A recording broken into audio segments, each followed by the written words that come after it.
প্রিয় শিক্ষার্থীরা, welcome back to another lesson. Today lesson is rules of articles. I hope that you are doing great. Your examination is knocking at the door.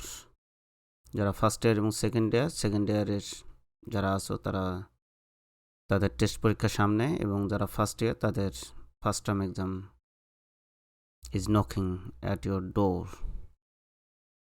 আজ আমরা যে লেসনটি নিয়ে আলোচনা করব সেটি হচ্ছে আর্টিকেলস, গুরুত্বপূর্ণ item for HSC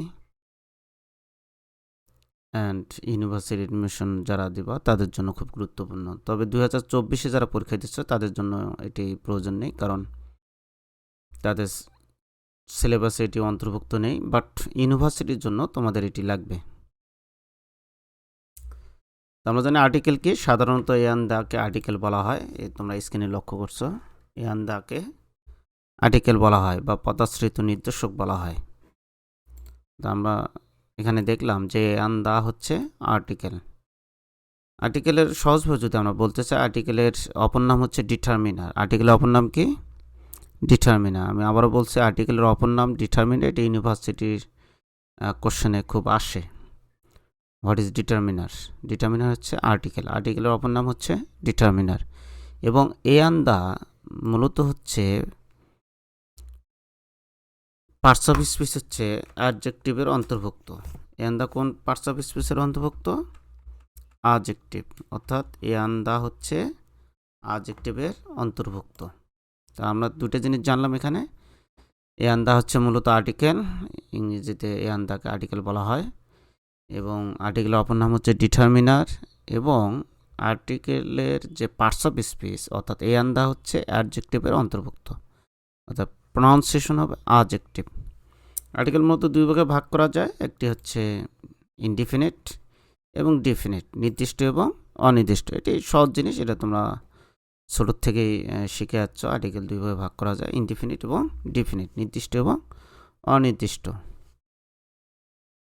indefinite article কোনগুলো? ইনডিফিনিট আর্টিকেল এখানে বলা হচ্ছে, ইনডিফিনিট আর্টিকেল হচ্ছে এ এবং অ্যান দ্বারা যখন কোনো অনির্দিষ্ট ব্যক্তি বা বস্তুকে নির্দেশ করে তখন তাকে ইনডিফিনিট আর্টিকেল বলে. অর্থাৎ এই এবং অ্যান দ্বারা যদি কোনো অনির্দিষ্ট ব্যক্তি বা বস্তুকে নির্দেশ করে তখন তাকে ইনডিফিনিট আর্টিকেল বলে. যেমন I see about he is an honest man. আর ডিফিনিট আর্টিকেল কি? ডিফিনিট আর্টিকেল হচ্ছে দ্বারা যখন কোনো নির্দিষ্ট ব্যক্তি বা বস্তুকে নির্দেশ করে তখন তাকে ডিফিনিট আর্টিকেল বলে. অর্থাৎ দ্বারা যখন কোনো নির্দিষ্ট ব্যক্তি বা বস্তুকে নির্দেশ করে তখন তাকে ডিফিনিট আর্টিকেল বলে. যেমন দ্য ম্যান ইজ অনেস্ট, এখানে দ্বারা ম্যানকে নির্দিষ্ট করে বোঝানো হচ্ছে. The paper of this book is costly, এই বইয়ের যে কাগজটি এটা খুবই দামি. এখানে নোটটি, যেটা আমি আগেই বলেছি, এখানে নোটটি দেওয়া হচ্ছে এ, অ্যান এবং দা সাধারণত অ্যাডজেক্টিভের অন্তর্ভুক্ত. আমরা সহজ একটি গঠন জানি বা আর্টিকেল সম্বন্ধে জানি যে সাধারণত ভাওয়ালের পূর্বে, ভাওয়াল হচ্ছে এ, ই, আই, ও, ইউ, এর পূর্বে অ্যান বসে এবং কনসোনেন্টের পূর্বে এই বসে. এটা সাধারণ নিয়ম, এটি তোমরা সকলে জানো. আর একটি বিষয় আর্টিকেলে খেয়াল রাখতে হবে, অর্থাৎ যখন আমরা আর্টিকেল বসাবো এ, অ্যান অথবা দা, যেটি বসেন রুল অনুসারে যেটি বসুক, আমাদের খেয়াল রাখতে হবে শূন্যস্থানের যে পরের ওয়ার্ডটি আছে, অর্থাৎ শূন্যস্থানের যে পরের ওয়ার্ডটি আছে সেই ওয়ার্ডের ফার্স্ট লেটার অথবা ওয়ার্ডটি দেখে আমাদেরকে আর্টিকেল বসাতে হবে. এখানে ব্যতিক্রম কিছু, এখানে এ এবং অ্যানের ব্যতিক্রম দেওয়া হয়েছে.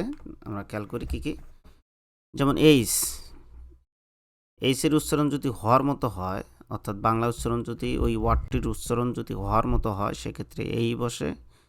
স্বর অ অথবা স্বর আ, অর্থাৎ অ এবং আর মতো উচ্চারণ হলে অ্যান বসে. যেমন a horse and honest and our.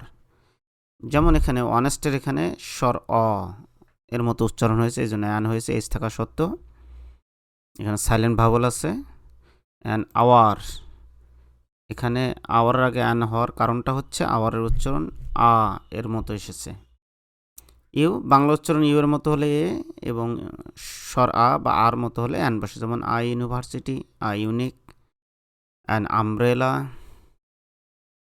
A union. ও বাংলা উচ্চারণ ওয়া এর মতো হলে এ বসে, আর বাকি সব ক্ষেত্রে সাধারণত এন বসে। এটা খেয়াল রাখবা, ওর উচ্চারণ ওয়ার মতো হলে এই বসে, আর বাকি সব ক্ষেত্রে এন বসে। যেমন one eyed man, one taka note, one legged man, ওয়া, যেমন এখানে ওয়ার উচ্চারণ এসেছে সবগুলোতে one man army. The next, এসের উচ্চারণ যদি দন্তস্ব এর মতো হয় এই বসে, এসের উচ্চারণ যদি এসের মতো হয় তার পূর্বে অ্যান বসে। যেমন an SDO, story, an SSC, an SI. M Bangla উচ্চারণ মার মতো হলে এ বসে এবং এম এর মতো হলে অ্যান বসে। যেমন a man, a mouse, an MBBS, an MA. L Bangla উচ্চারণ ল এর মতো হলে এই বসে এবং বাংলা উচ্চারণ যদি এল এর উচ্চারণ এল এর মতো হয় সেক্ষেত্রে অ্যান বসে। যেমন an LLB, a lamp, A lamp. অর্থাৎ